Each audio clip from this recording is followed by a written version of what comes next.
Cool. Because when in doubt, I'd rather record, because then sometimes interesting things happen and they're lost. So Very true. Very true. So I bugged you a couple months ago, I think, about that. You shared an article in the Times about people converting to Catholicism, and the sort of the frame that the New York Times had put it in was this, like, what a mysterious thing that, you know, people would do this conversion to Catholicism thing. It was just like, I don't know how to describe, like, I always look for metaphors, which I don't necessarily think is the best way to communicate the feeling of, like, what I get from this sort of stuff. But yesterday I was walking around Navy Yard in Brooklyn, and they have this really massive old, like, it's not a battleship, but that kind of old, like, gray World War II era ship. And just, like, seeing that massive gray thing, whole 100% gray, it looks so otherworldly, right? And it's like, wow, there are people who spend every day of their lives on that kind of ship and, like, see it all the time. And to them, it's home. And for me, you know, it's 2 miles from my place, but when I see it, it's shocking and, like, just looks so alien, you know? And that article is written about these people converting to these, like, Orthodox faiths, or specifically in this case Catholicism, as this, like, otherworldly kind of, there's no way they can understand. So you posted it, and I was like, I've been thinking a lot about that concept. The longer I you know, you live where I didn't grow up here, and now I live here, and you kind of get another perspective of the world. And I sort of drop hints, like, in conversation with people, trying to understand how, like, my new colleagues see the world, right? Like secular Jews and Jews who go to temple, and you know, but there's a lot of those folks that I work with in New York, but there's also a lot of, like, you know, mainliners, Northeasterners who aren't necessarily, like, churchgoers, and who I'd assumed had fallen into sort of this, you know, the track of the last 50 years kind of thing, and move away from the church passively. And, you know, they kind of have this progressive liberationist view and all that stuff. And then they, you know, one day you just wake up and you never go to church, and you kind of have swallowed a whole other worldview, you know? And when I kind of drop it in conversation to kind of get an idea of, like, so what do you think the world is? Like, where are you going? Where'd you come from? Like, what's good? What's bad? When you use the term moral or evil, or like, what do these words mean? Most of them eventually, like, first of all, it's obvious in the way that they respond that they don't generally have those kinds of conversations, and they don't generally think about those kinds of things. And I think it reminded me of, like, yeah, most people aren't spending most of their days listening to or reading or like doing all this stuff. Like, most people just have lives, right? Like, good for them. I wish I could be one of those folks who doesn't think about it.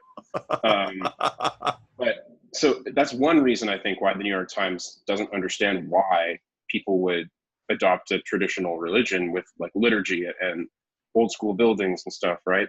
Mm-hmm. And there's a whole other bunch of political reasons. But, like, the more I talk to these people, like, if you ask direct questions to, I don't know I guess the thing I wanted to ask is, like, well, there are a bunch of things I want to ask, but the first thing about this specific article is, like, when you talk to people, not necessarily at your church, or, you know, maybe when you talk to them online, or maybe when people reach out to you, or wherever you are, who aren't Christians, who don't go to church every day or every week or whatever, and they're not, like, thinking about this stuff all the time, what do you find? Like, what are the passive explanations for where they think they're going and what they think the world is like? Do you have an idea for in your world how people are responding to that, who aren't in this bubble of people who are watching YouTube videos? You mean normal people? Yeah. Well, first of all, it's always important to remember there are no normal people, in that all there are groups of massive intersectionalities out there, and the aspect with which you try to, you know, for example, I just on Twitter posted the data, the distributist just posted a piece from the Washington Post, which had an LGBT piece about, well, did we want equality or liberation? And then someone tweeted back to me saying, well, but that doesn't represent LGBT people. And I said, you know, but outside of, let's say, an organized group that actually has some sort of confessional structure to it that says, like the NRA, we believe in gun rights. Well, there you go. There you have a group, and you can number Right. them and identify them. Generally speaking, the groups we identify are created, in a sense, by the filter that we are mapping onto the population. And so you'll get specifics, you'll get individual specifics for different groups, but they're not really, as we love to say in our culture, a community, because a community actually has hierarchy, cohesion, identity, that a life to it. So when I talk to people, and those are the kind of questions I'm always interested in, and I always ask, you just get this huge range. A lot of people, and so then you have these religious that are actual communities like churches.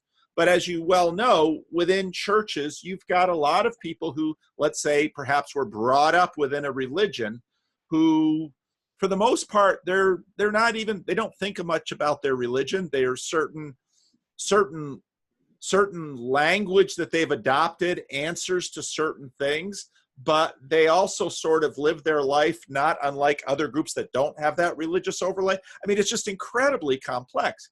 And, having grown up in the New York, New Jersey area, and I haven't been there for a long time, but, New Jersey was just a patchwork of things. So then you obviously, in Paterson, you sort of had racialized ghettos, which that it wasn't just race. There were usually immigration patterns, like the Dutch Calvinists had their own little ghettos. Prospect Park used to be a ghetto for Dutch Calvinists, and they moved out to Haledon and North Haledon and Wyckoff and Midland Park. So it's this massive thing. I think another element of this, though, is age, because one of the things that I've noticed is that when people are in their 20s, they're so often just really a product of whatever little bubble of formation went running their way.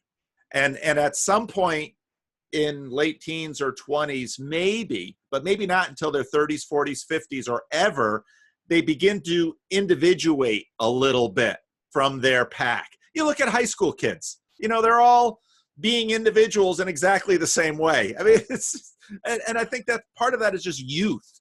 So you get to a place like New York City, and, well, it's always important to remember, especially a place like New York City, where a lot of people come there, that coming there and the reasons they came there is part of the sample.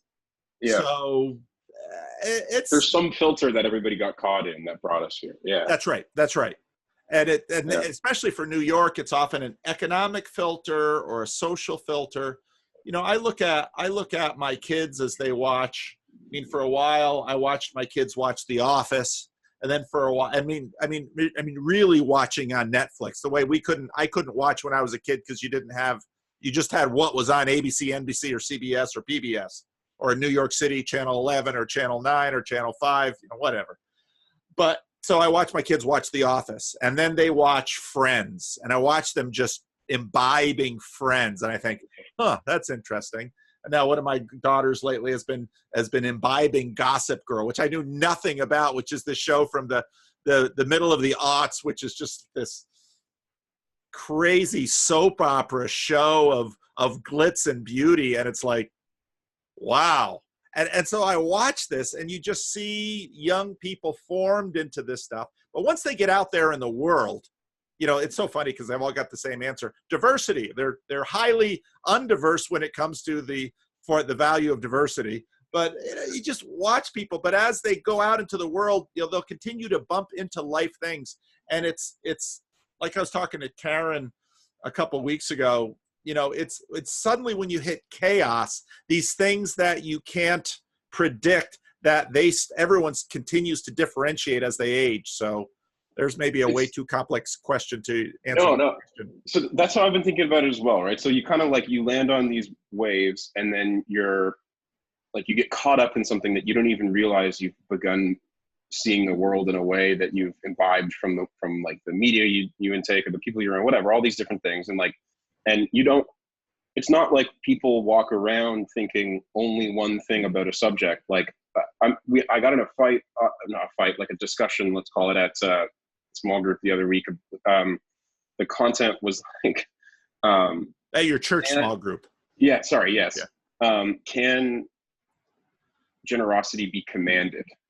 And so my thing was like, and I, for some reason, am very militant about this concept in my life, but like 100% yes. Like it depends what you mean by command, I suppose, but like, yeah, you can command anything, right? Like, but our culture and the culture of everyone in the room is so interesting. Like they had all assumed before I said anything, no, generosity is like something that you have a feeling and then you do something, right? But it has to be expressive. Right. It's exactly. It's tied to a thing that you feel. It cannot therefore be commanded. And I was like, yeah, that's the dumbest thing I've ever heard. Like, I don't believe that at all. That doesn't make any sense. Like, I could, so I used an example, like, that someone in the group had, they had these 2 bikes lying around that they weren't using anymore. So they gave them without charging to a younger couple in the group who wanted to have bicycles who were from out of town. And they were like, so I explained, like, so what happened was, it's very generous of you to have given the bikes and not put them on eBay, right? But on Tuesday, you said, yes, you can totally have the bikes. And then throughout the week until Saturday, when they come to pick them up, you could have any number of emotions about whether or not you wanted to give them the bike, and you could be conflicted about it. And then by the time Saturday rolls around and they come to pick up the bikes, you're like, no, I wish I had put it on eBay. I could really have used that like $400 or whatever for selling these couple bikes. I'll do it anyway. Like, now I'm obliged to do it by my own commitments and by the idea that I wouldn't be an honorable person now if I didn't do it. So in a sense, it's become your idea of a command, like a command punishment experience, right? And but everybody in the room, by the end of the discussion that we had, some people hated that idea because they hate the idea of having commands and rules, especially in church or in church communities. They want no rules because they just want love and all that stuff. So there are all the ideas that people have that they've never had a discussion about. No one's ever pushed back on the idea that Christianity and especially Christian churches have to be expressive in nature only. There can be no restrictions. And there are reasons for that have to do with people's experiences. Like, they had people made them feel guilty all the time growing up. So they hate the idea of feeling guilty and they don't want the church to be like that. They want it to be something that they wanted, all these other things, right? But in general, this idea that church is a voluntary thing. It's like something that you're always opting into and there's no rigid structure that you have to come and submit yourself to. That's so a part of what the culture is right now, right? And people don't, or this idea that like when heaven is this ethereal thing and there's no resurrection of the body, like that idea I think is also really interesting. That I don't know anybody who believes in the resurrection of the body who didn't go to seminary, right? Like, but it's really interesting that people get these ideas and just like live them forever, and until maybe someone pushes back on them. But even then, generally they're not going to just change their mind because they've had this idea and they've lived it for so long and they didn't get it through an argument. I'm not saying everyone's irrational. I'm just saying, like, you may not even know all those ideas because you have, like I say, you have different ideas in different moments when you need to employ this idea, and then a conflicting idea is more useful on Thursday than it is on Tuesday, so you employ a different idea. Or like when you have a daughter, there's a ton of rules that the daughter needs to follow that for every other aspect of your life. Everything needs to be expressive and felt. And like, anyway, it was just, so the people, you have this toolbox that you're constantly adding to of ideas that are good for certain things. And then getting through a church conversation is like a one place where you use different ideas. And so I kind of going all over the place here, but it was it's so interesting. I think it's so interesting. Like the week before that, it was several weeks on generosity consecutively, and this thing was like when one of the Levitical laws, I think it is, but for the rule for Israel, don't, like, every 7th year leave your field free for the poor people or widows and orphans and stuff to use the field to like be able to eat, and like don't leave the corners of your crop to like the people, whatever, some sort of like passive alms program to the people who need it. And the first person who spoke And, you know, no shame again on these people who have these, I do this all the time, I'm sure, like, obviously. So how people work. But he was like, you know, this is so interesting. We're like sitting in this Upper West Side apartment. It's very nice. Everybody in the room makes, you know, lots of money. And this guy says, you know, it's so interesting that this is in the Bible. Like, I would have thought that generosity would be like the other way around. We would prioritize the poor people first and us second. I looked at it. I was in shock. I looked at him like, how generous of you. Like, how generous of you. What a interesting thing for you to say. And like, again, it's the idea that's, do you know what I mean? That like, yes, I do know what you mean. And they say these things all the time that have no attachment to like like, you don't live like that. How could you be upset that the Bible doesn't say that in Leviticus, in the law? Like, it's not, that passage in Leviticus is not every man for the rest of time ought to leave the corners of their fields for poor people. But it says Israel should live this way. It doesn't, like, there's inferences that you can take from it as a story and all that. But like, what a weird way for you to have, first of all, read this, second of all, said something about this that I'm sure expresses what most people in the world today would say about this passage. Like, aren't we supposed to prioritize them first? And anyway, so like, I'm realizing more and more, I suppose, that people's positions on stuff are revealed way more in like, in how they act or how they write or how they speak passively about things versus actively about things, right? So what is that New York Times piece about people converting to Catholicism communicate about the author? They think converting to religion, especially traditional religion, is a shocking alternative from the true nature of the path of human civilization and where it's going. What is the guy, everyone's saying that they don't think you can command generosity. What does that mean? That means that people think that you have to say, or that everything is expressive, that there shouldn't be any rules that you can break and get punished for breaking. And they don't, like, all rules are bad. And you're always going to react against the idea of rules, especially in church communities, right? Like, there are these things that people believe and like, you kind of have to infer it from what they're saying and doing, but you can't just listen to like the statements that people are making necessarily, because those statements are like conditioned experiences that they're regurgitating, because it's like liturgy, right? It's like when you go and in a Catholic church, when you kneel down and you pray, you do the thing, like, that's what people are doing when they're making a lot of these like affirmative statements, right? Because they're rehearsed, they know the story, they know the pattern, they know, like, they're in the thing.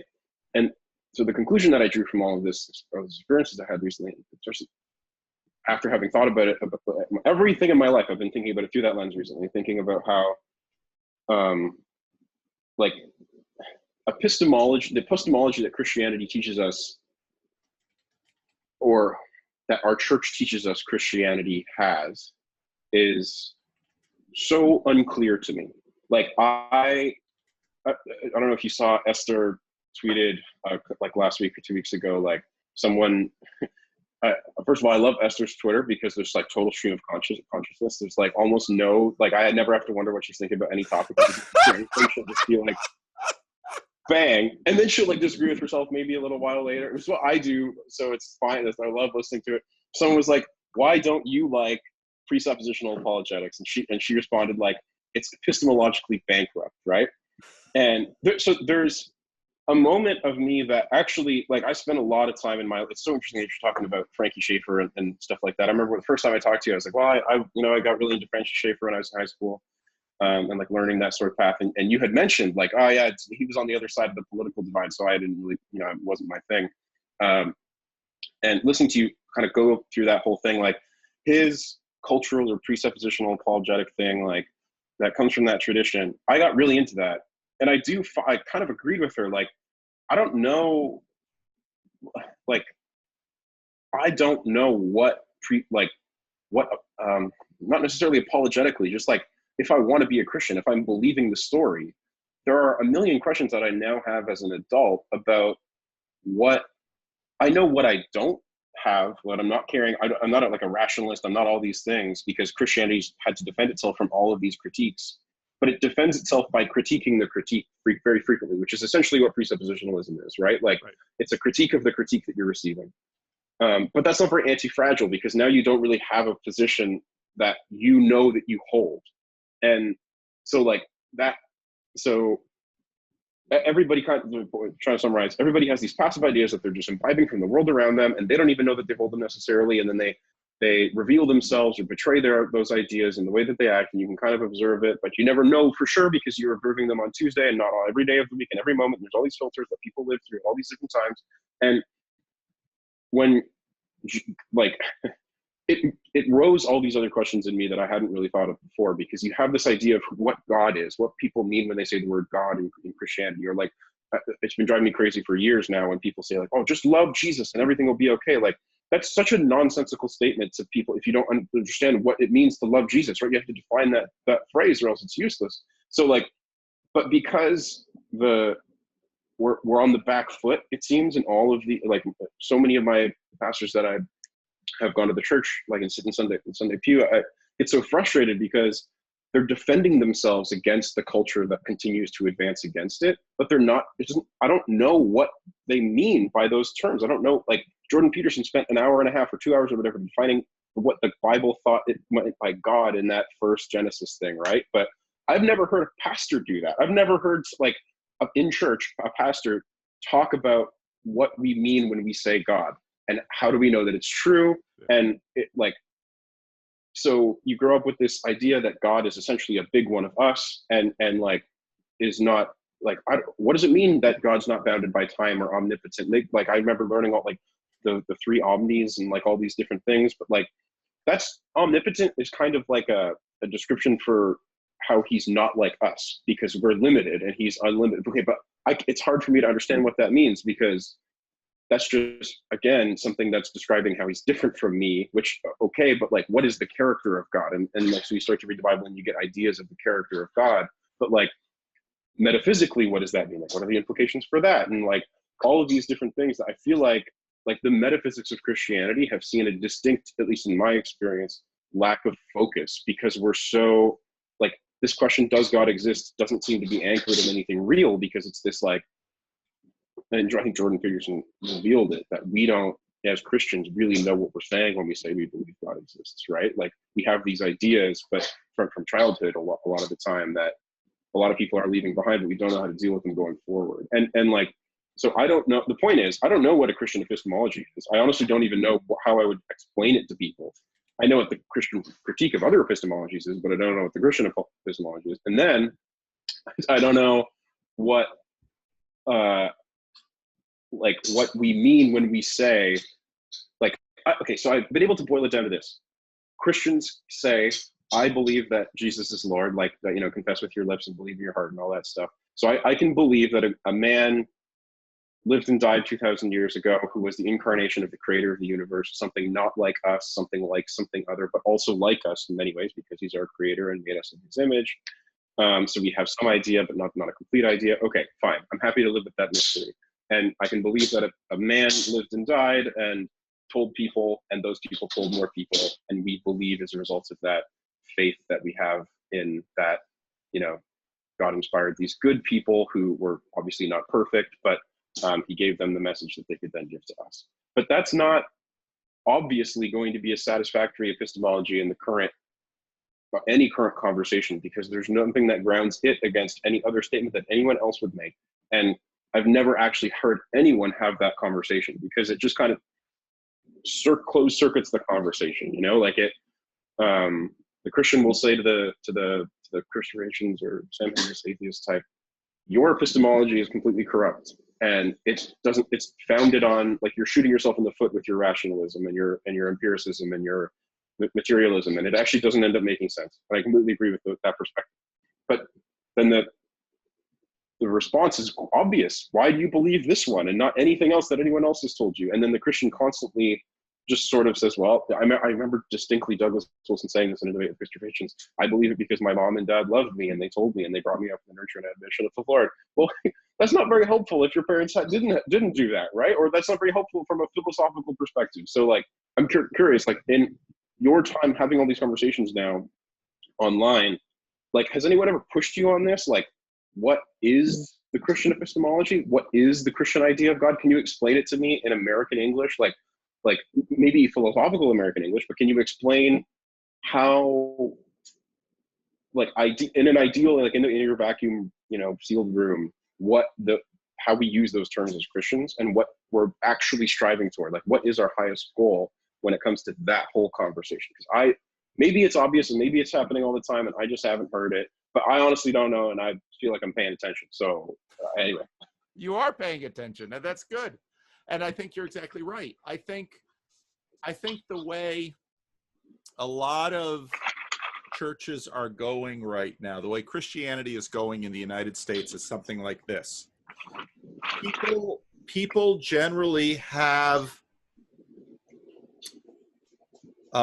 mental maps and routines and patterns that they have absorbed from their parents, their peers, the society around them, economic necessity, that which gives us status. We're very sensitive to that. And so we have all of these ways that we live. So you sort of have the elephant in the rider here, because that's just a helpful image. So that's the elephant. And that elephant is very practical, very routine oriented, very, always watching the herd, trying to, up its status in the herd, living. That's what the elephant is doing. And you have the rider. And some riders grew up in Christian homes. And what happens at the level of the rider is sort of this language game where the rider associates what the elephant is doing, especially in their own herd, especially if you grew up in a church, your herd. The rider associates all of that language with what all the elephants are doing. So there you have the connection between the language and then the actions, and they're all going around. Now, along the way, the riders in all of their talking basically got the idea that, well, we riders, those elephants below us, they're really kind of dumb. They just kind of go about their business. We're really the ones calling the shots. We're really in charge, and we're doing so on the basis of the stories and the language games that we're playing. And so the riders are all convinced of this. And so now you've, of course, got little herds like Christians and churches, and you've got the much broader herd, which is enormously diverse, like you have in New York City. But once people get to New York City, by virtue of lots and lots of different things, the geography of New York City, the culture of New York City that gets passed on, and in fact, not just passed on, but actually instilled in each coming group, so the elephants very quickly assimilate to what they need to do to continue to live, let's say, in New York City. But the riders, they're especially if they had a pretty strong identity built up from the herd that they grew up in, they stick with their language game. And so a lot of what really happens in churches is that you have all of these webs of language and stories and rules at the rider level, okay? And the way the riders continue to soothe the elephants that they're keeping their universe together. So in a sense, the rider's a little bit associated with heaven and the elephant's a little bit associated with earth, because the rider's theoretical often, is you keep running this language game. So what happens when you go to church is it's very, very important for the minister to continue to tell you all of the things that your rider has always heard, that Jesus is Lord, all of these sentences, God and all of this stuff. But you're exactly right, because what is happening now is that the riders, the Christian ride, especially you get to a place like New York City where, what percentage of people go to church on a Sunday is pretty small. Yeah. And you're so outnumbered, and that makes the elephants nervous. So at some point, it looks like I might have someone at my door. We'll see if they knock. So that makes all the elephants nervous, and they're just standing. Hang on a second. I'm going to see what's going on.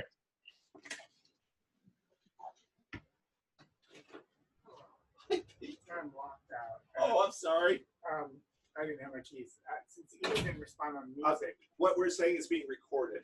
Oh. So So you're going to handle some music stuff? I think that Oh, okay.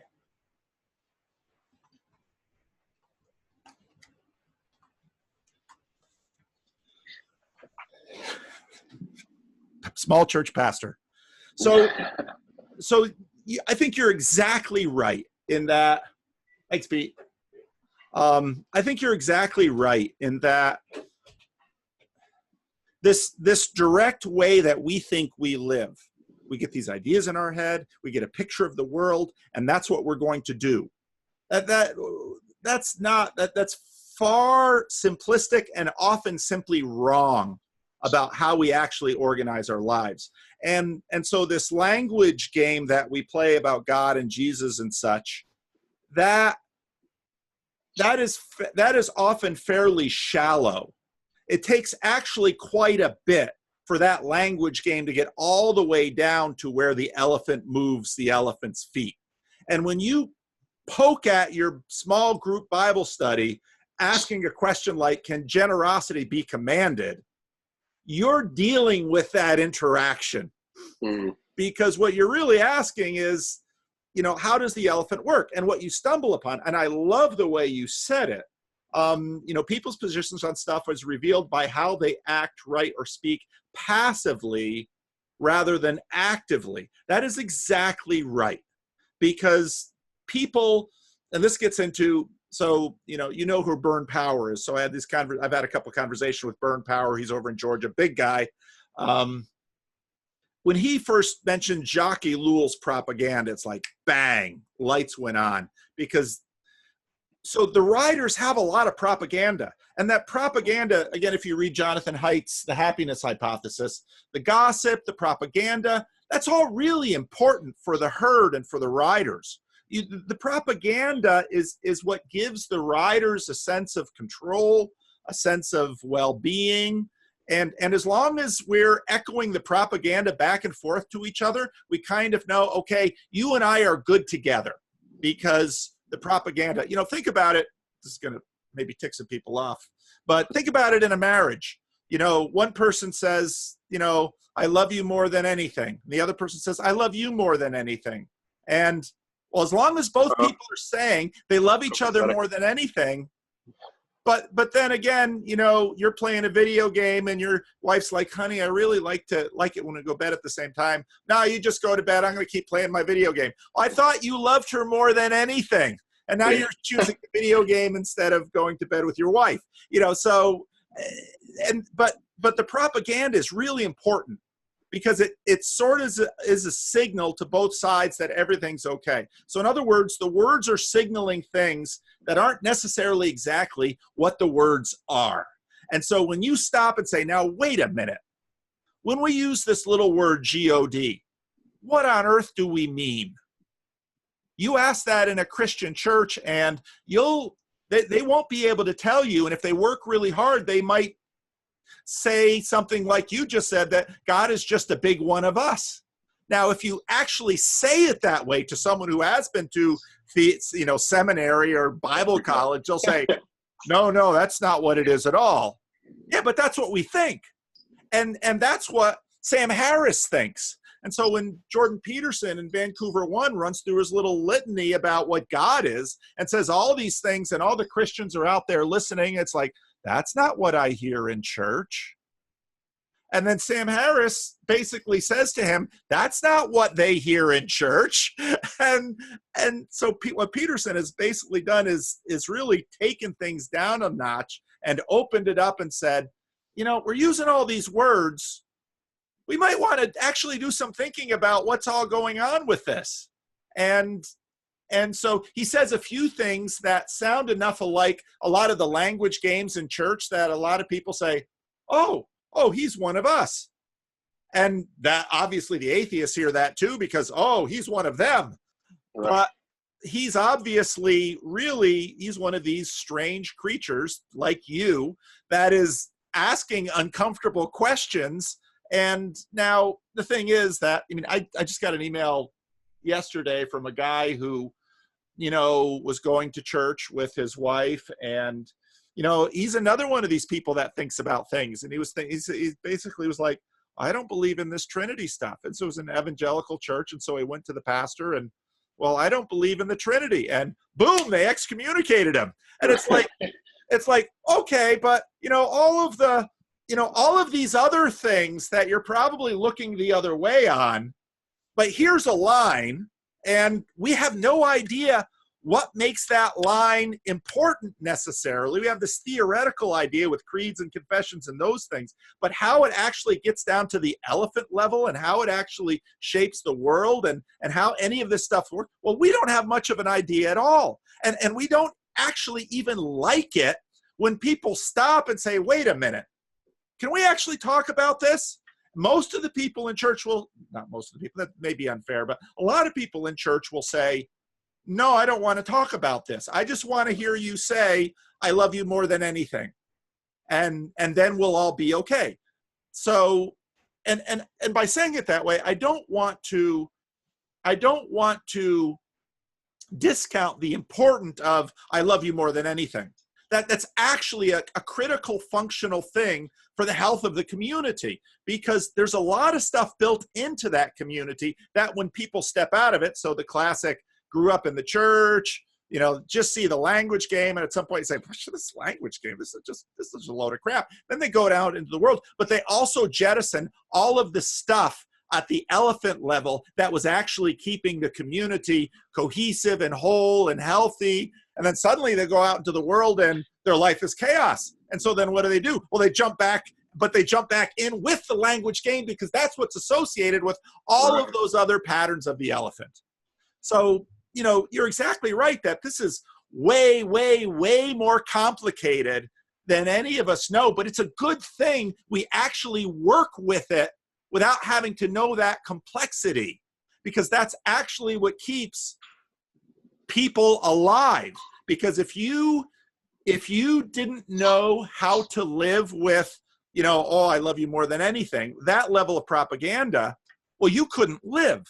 And so now you have the problem of looking at that and saying, it's not really working the way everyone else says it's working. Okay, so God exists. And that's why, and this pops up when you have all of these people who are living orderly, normal, moral lives that say God exists. And then you got some of these people over here living orderly, moral lives that say God doesn't exist. And actually they're living a lot like each other. And that then, of course, causes this language group a problem. And so whenever someone stumbles over here, they say, aha. And whenever someone stumbles over here, this group says, aha. But at the same time, you realize, no, there's way, way, way more stuff going on. And so then when you read a book like Leviticus, what you actually see is that what's happening in a book like Leviticus is they're dealing with this connection between. The covenant is very, don't harvest the corners of your fields. Well, I have a rice farmer in my church. You know what?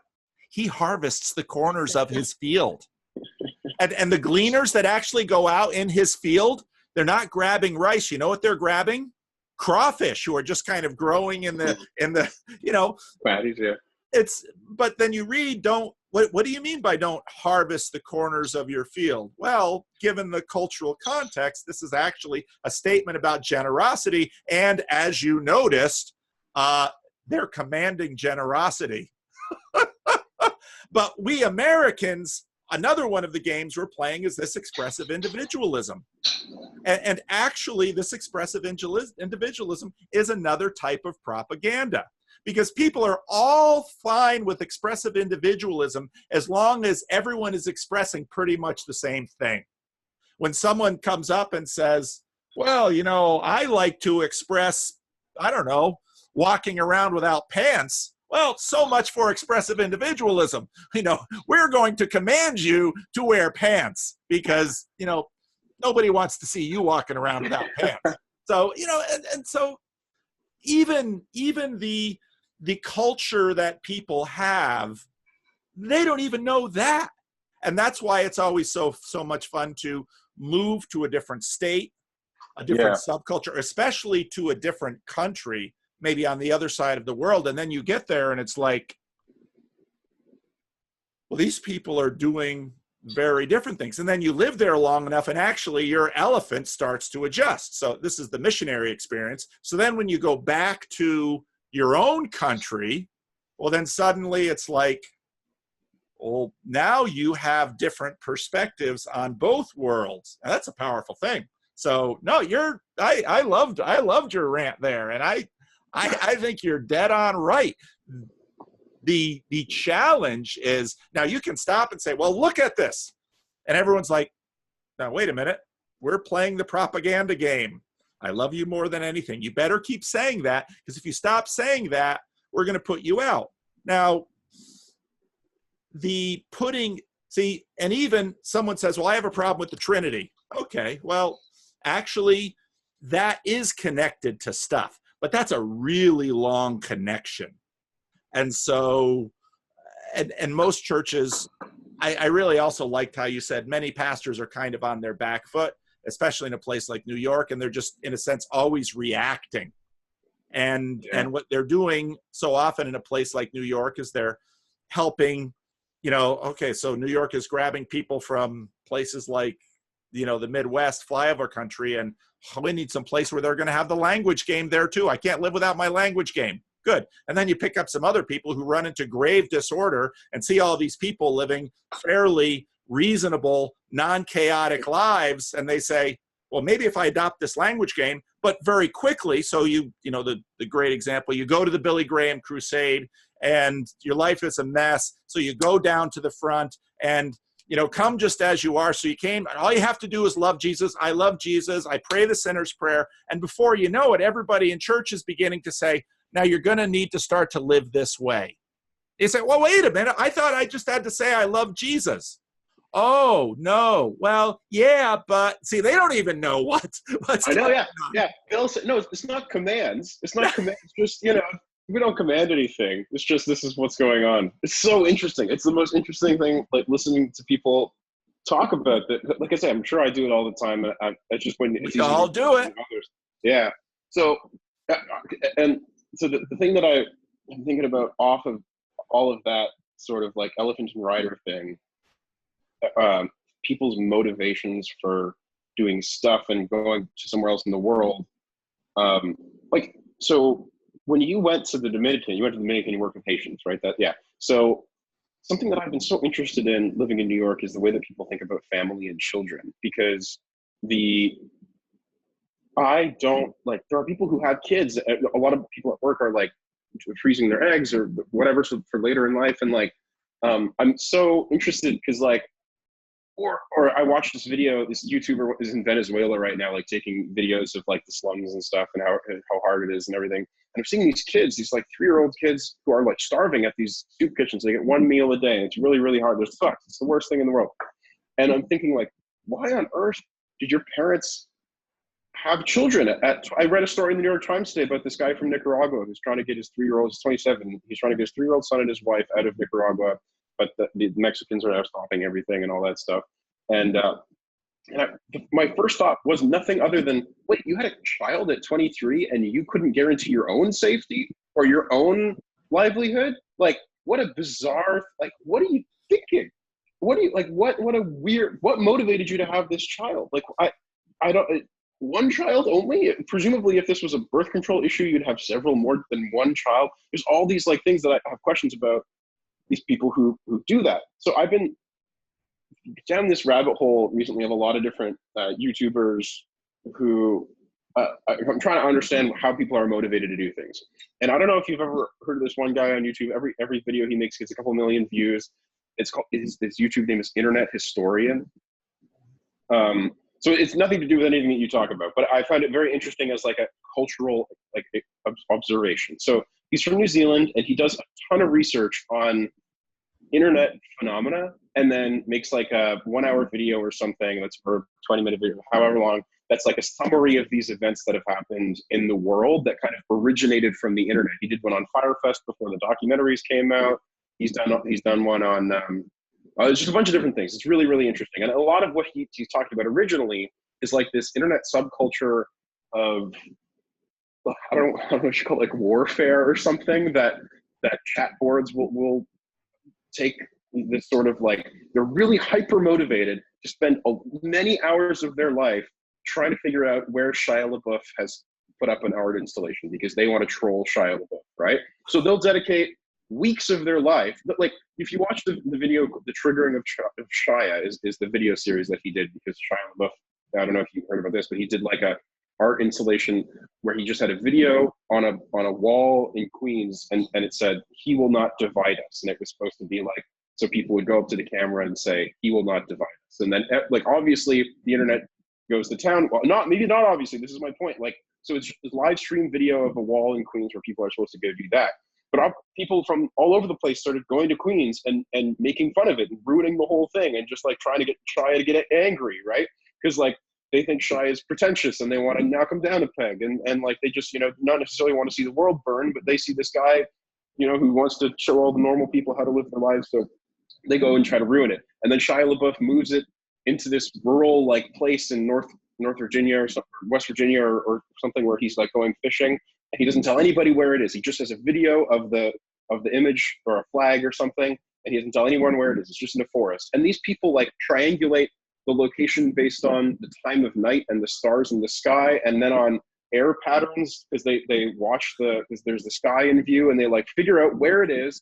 And then they have a guy drive around who just honking all around the like area where the point is, they did all this work, right? These like hundreds of guys online did all this work to try just to get Shia LaBeouf, to prove to Shia LaBeouf that he can't get away with this, right?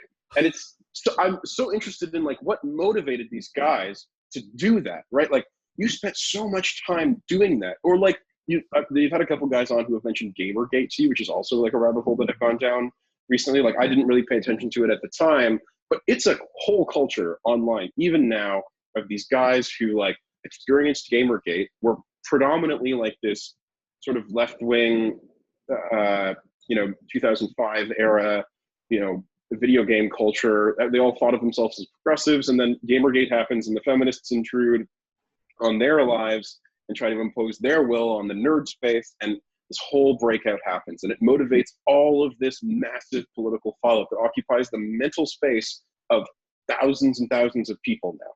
And like, it's just me trying to understand, you like, if all you wanted to do is play video games, that's what you would do, right? But you don't want that. You want all this other stuff. You want to have a community that accomplishes these things. You want to do all this stuff that brings people together. Maybe that's what it is. Maybe it's just bringing you together around this thing. Like, it's just watching all these videos. And I've been listening to a lot of I think you spoke with Adam Friended once a while ago. Yeah. He's doing these live streams with PSA Stitch for a while. Yeah. For like 6 hours again. And so I just had them on at work. I don't know if you've ever listened to one, but I have. Love them. I've been like just crushing. I didn't find them until a couple weeks ago, but they're so good. I just love listening to them talk for some reason. Yeah, and they're fun. PSA Stitch is like a Gamergate guy, as far as I can tell.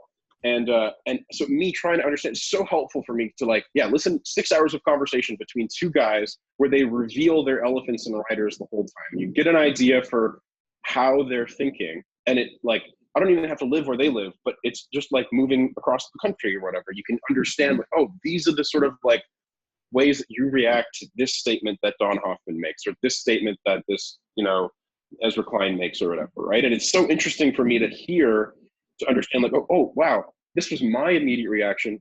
These two guys' immediate reaction. And it's there's one of the reasons I like your channels, because you get your immediate reaction in some sense to like, that's how you do like a one-person version of what they do, because like you play a video and then you comment on it, right? So and I think it's so interesting because it helps stimulate understand my own elephant and rider, loop.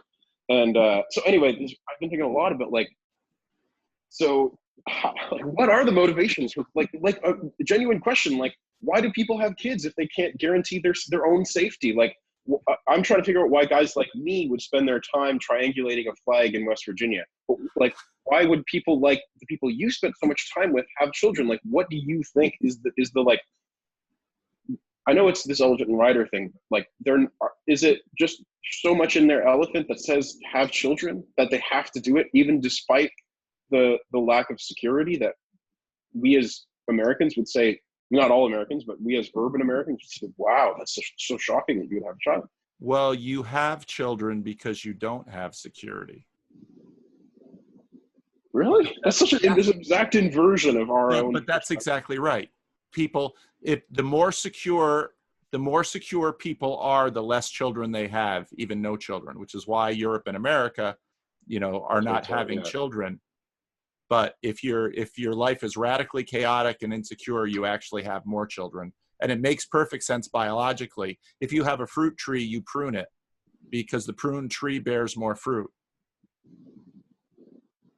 Yeah. It's not rational. Yeah. I've been thinking about that for a while now, like trying to understand, there's so many kids. And yeah, it's, from our perspective, it's just, beyond me. I remember at a class I was leading in a poor area in the Dominican Republic of Haitians, and I just asked the question in one class, I said, how many of you have ever had a child die? Every couple in the room. They'd all lost children. And read history. People, if you play around with genealogies, one of the things that you learn is that, little Johnny died in 1875, and they had another kid in 1876, and it was a boy, and they named it Johnny. They recycled the name. Why? What's going on?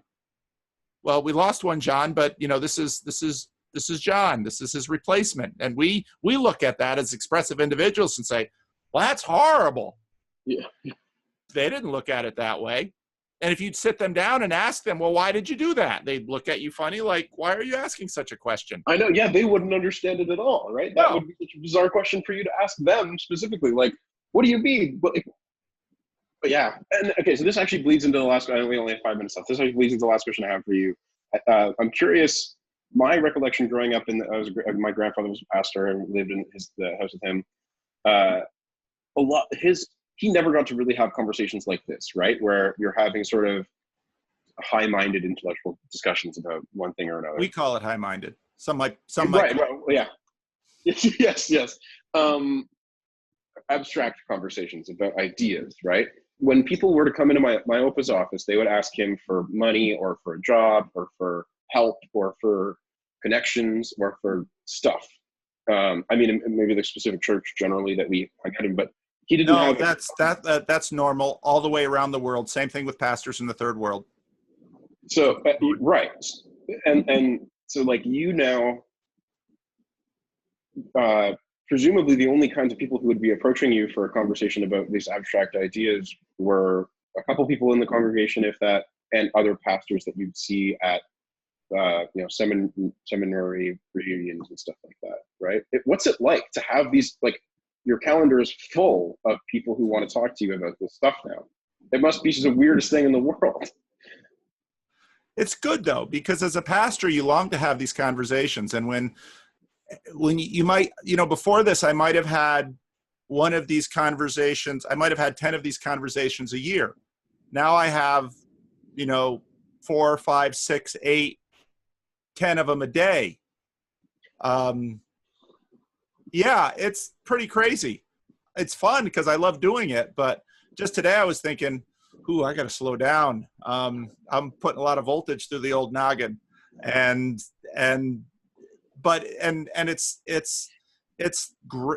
incredibly. It's incredible. It feeds me. I've always been an addict for this stuff. It feeds me, but the one can only take so much. So you don't want the rider getting too heavy for the elephant to bear. Yeah. So no, you're exactly right. See, because your grandfather was kind of the leader of the community. He was sort of the godfather. That's what pastors would do. You give them a seminary education, and hopefully they gain wisdom from that. But what that did was that put them in contact with the line from the past, and that helped the whole community travel through history. That's why you educate someone, especially in the past. Helps them travel through history, because your orientation comes from what you have behind you. That's the only orientation you can really do, because if you, in a weird sense, if you're walking in the fog, and imagine a strange world of fog that everything forward is foggy, but everything back is clear. Well, what you really want to do is have a line in the back and walk backwards into the future.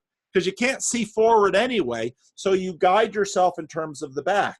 Well, now in a context of such hyper change, we're living in interesting times, my friend. Yeah, it's gonna be interesting time for next generation to pass. We have to end this, but this was great, and I very much want to share this conversation because this was really good. I really love your rant. Okay, cool. Feel free. Okay, it was so good to talk to you again, Luke. Likewise, we'll talk again soon. Okay, bye-bye.